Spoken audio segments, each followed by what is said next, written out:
Welcome back everyone to the Hello World Guide. This is another episode of the OpenGL 3D Renderer series in which we are implementing lighting inside of our Open 3D Renderer to implement lighting and shading. And in this video we are going to actually get started with the lighting and shading since we made the preparations in the previous video. And in here you can see that we have got our normal vector here, and we are just passing it like as is onto the fragment shader, but currently our fragment shader is not doing anything. We would like it to do a bunch of stuff. Now for that we'll have to actually have some lighting parameters in here. So what I'm going to do is I'm going to go in here and have another uniform here, and this is going to be just a for example a vec3, and we are going to call this light color because of course the light will have a color, and we are currently only going to create like a one light scene. So just for simple stuff we are going to make a single light color and also a single light position. Now we don't really need the light position here because currently we are going to need it in a while, but for now we don't really need it. We are going to add it anyways, and these are the two things about the light.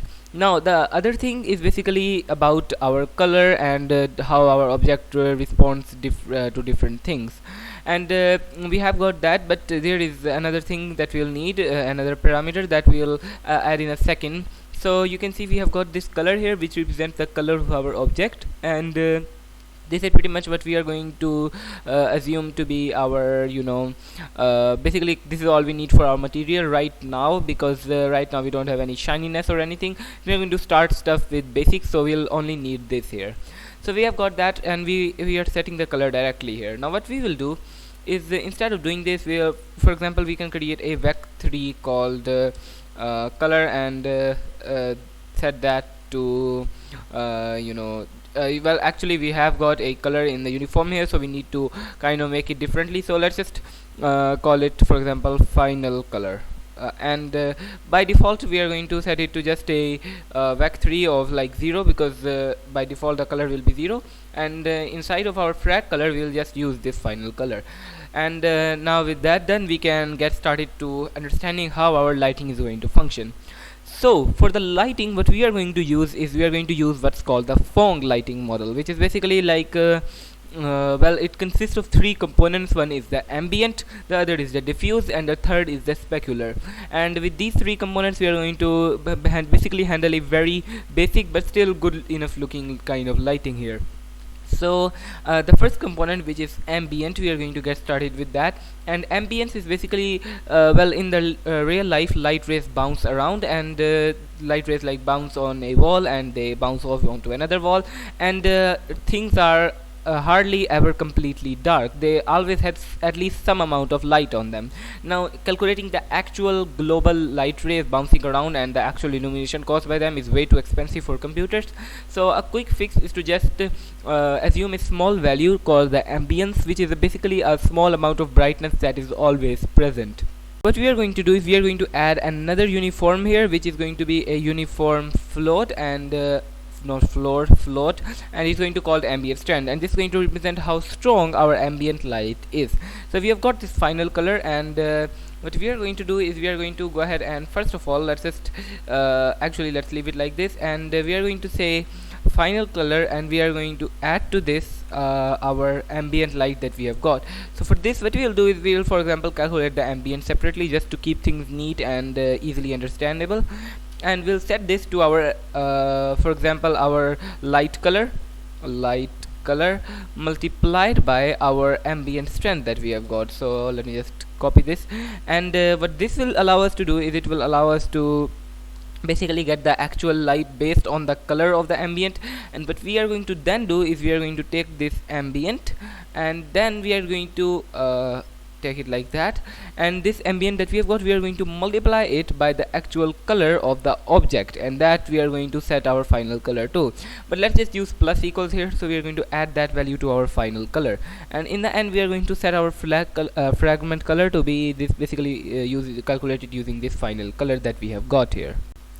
Now currently we are not really using the light position, so I'm going to go under our 3D renderer here, and we are going to set some lighting parameters with our shader that we have got. So we have got our shader here, and in the initialization phase what we'll do is we'll just say for example shader dot set value, and the value that we are going to set is going to be, you can see currently we can only set matte 4s and vec 3s. We also need to set floats, of course. So first of all, let's go with light color. Now we are going to make the light basically white, which means it won't really influence the color of the objects in any way. So we'll just say a GLM vec 3, which we are going to set to be 1, which means it's going to be white light.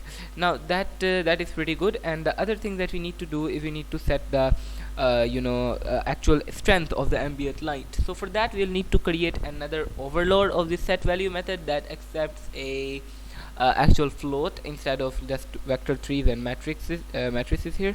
So I'm going to add another one here, which is going to take a float value instead of what we are taking right now. And I'm going to go ahead and basically implement it inside of the CPP file, and then we're going to use this to set our ambient strength. And setting a float is pretty simple. We can as you can probably guess, it would be pretty similar to how we set a vector, except that of course it won't have any x or y or z components, and it will basically be GL uniform 1f instead of what we had earlier, and the rest is going to be pretty much the same. So we have got that, and now we can go in here, and we are going to also set the ambient strength. So let's just set it to, for example, 0.1. It should be between 0 and 1, as you probably know. So we need to make sure that our ambient strength, and by the way, the capitalization and everything must match with the one in the shader. And we are going to you can see now there is another overload that accepts a floating point value. We can just set that to 0.1, and after that it should actually work. It should be able to let's go ahead and run that and see if it's able to get everything to be running correctly. By the way, when you run this, it will probably not work because of a problem in our previous video, which was that when we were doing it, we were setting the normal inside of like our vertex shader using our mesh class. We need to make sure that we for this argument we actually need to pass the size of the vertex, and in here we also need the size of the vertex. Previously we were just getting the size of a vector 3, GLM vector 3, but that's not going to be correct. We now need to get the size of the whole vertex. If you don't, then stuff won't work correctly. And apart from that, we have got everything pretty much done here. And when you're setting the values of the shaders here, you can see I'm setting the ambient strength and stuff here. So you need to make sure you actually use the shader first, of course, or else that won't work. So let's use the shader, and now let's go ahead and run this. So you can see that as soon as that appears, we do get our monkey and also the other stuff that we had in our scene, and it's very dark, like a very dark room. And this is basically what the ambient component is. This is how we do the ambient component. That's so currently it's not looking that good, but it is a starting point for what we'll build upon. Well guys, this is pretty much it for this video. In this video we set up our basic shaders for handling lighting and stuff, and we also set the like ambient lighting, and now that ambient lighting works. And ambient lighting is pretty basic, but in the next video we'll build upon this to create the diffuse lighting, which will make our scenes start to look more 3D, and then we'll implement the specular lighting, which will add shininess to our objects. So we'll do that in the future videos. Stay tuned for that, and share this video with other people as well, and make sure to like and subscribe as well, and bye.